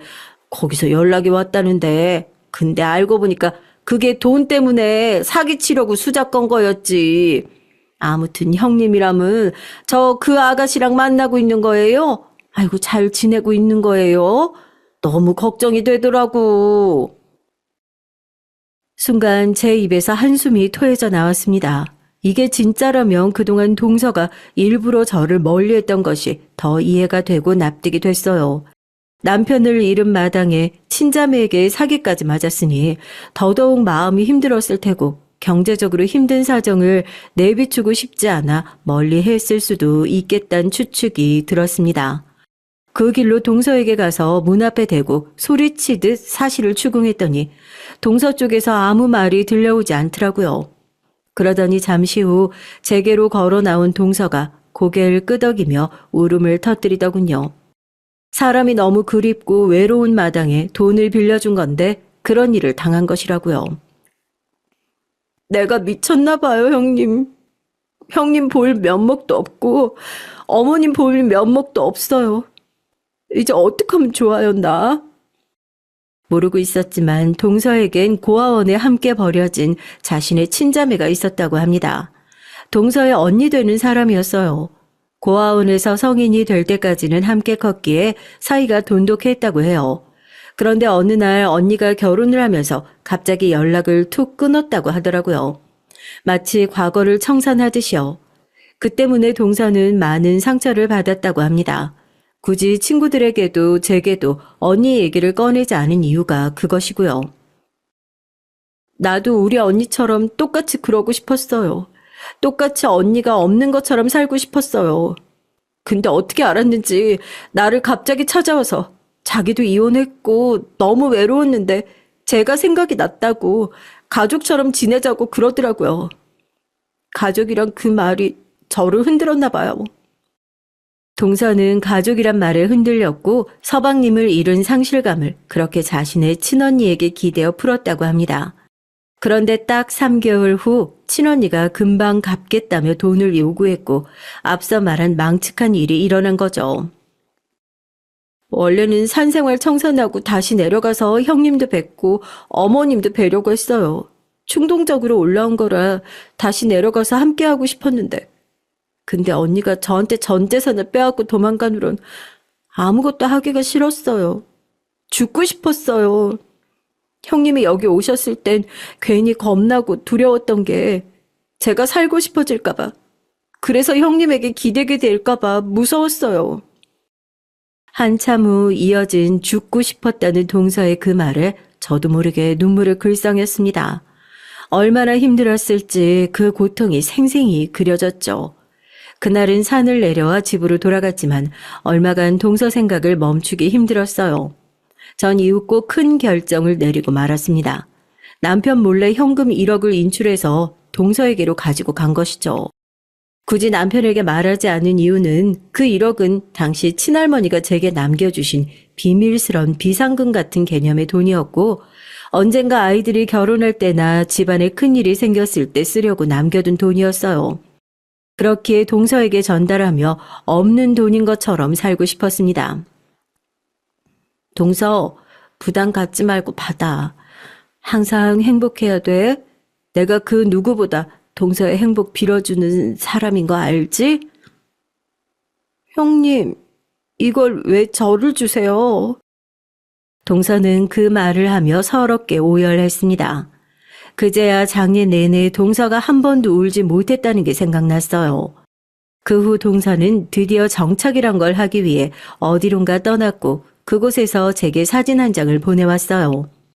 바닷가 앞에 있는 작은 집이 찍혀있는 사진이었는데 아마도 그곳이 동서가 정착한 곳인 것 같았습니다. 전 마음속으로 물었죠. 동서, 행복하지? 꼭 행복해야 돼? 행복하다는 답변이 언젠가 들려오길 바라면서요. 그리고 저는 저대로 두 아이를 육아하고 남편은 외벌이로 생계를 이어나갔습니다. 10년이란 세월이 흐르는 동안 생계에 허덕이기도 했고 남편도 남편 나름대로 가정을 안정적으로 꾸려나가기 위해 가게를 시작하는 등 많은 도약이 있었어요.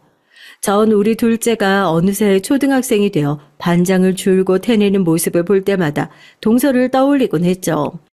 동서에게 연락은 하지 않았지만 전화를 해볼까 고민하기도 했지만 어련히 동서가 나중에 마음을 추스르면 연락을 줄 거라고 생각했기 때문이죠.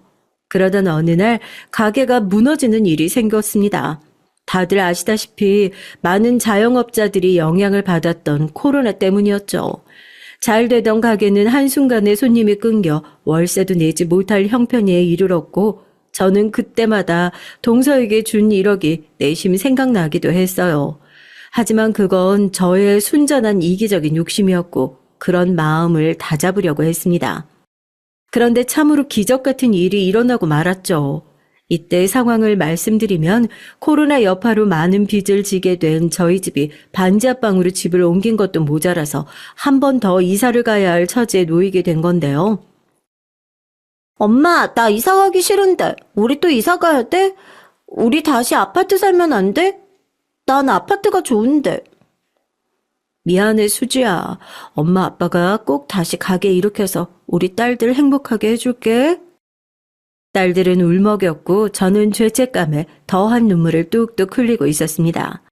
작디 작은 가게 한 구석에서 그렇게 눈물을 흘리는데 갑자기 검은 정장을 입은 남자들이 들어오더니 상자를 건네더군요. 뭐지 싶어 사인을 하고 상자를 풀어보는데 안을 확인한 순간 그 자리에서 전 그만 다리가 후들후들 떨려서 남편에게 전화를 할 수밖에 없었어요. 상자 안엔 10억의 금액에 달하는 돈과 함께 짧은 쪽지 한 장이 들어있었습니다. 형님, 형님이 행복하시길 바라는 동서가 그간의 감사한 마음을 담아 준비했습니다. 형님, 항상 행복해 주세요. 이 말 돌려드릴게요. 그리고 뒤이어 등장한 사람은 동서였습니다. 영화 같은 등장에 저는 손을 벌벌 떨고 있는데 동서는 저를 안아주며 그러더군요. 형님, 제 깜짝 이벤트 어땠어요? 괜찮았어요? 앞으로 자신이 저를 책임지고 싶다는 동서는 그렇게 저를 찾아와 그간의 얘기를 풀어줬습니다. 어떻게 지냈는지, 어떻게 성공할 수 있었는지요. 동서는 이제 어느 기업의 여성 CEO였고 저는 그 성장과 도약이 도통 믿을 수가 없어서 장하단 말만 반복했어요. 동서는 그 후 남편과 시어머니를 찾아갔고 서방님을 보러 함께 갔습니다. 많이 울고 그간의 오해도 풀었던 시간이었죠. 남편은 저희에게 이런 행운이 생긴 것이 믿기지 않은지 혀를 내두르곤 합니다. 하지만 전 그것보다 동서라는 사람이 제 인생 속으로 다시 흘러 들어온 것이 더 감사하네요. 마지막으로 동서에게 진심으로 고맙단 말을 하고 싶어요. 고마워, 동서.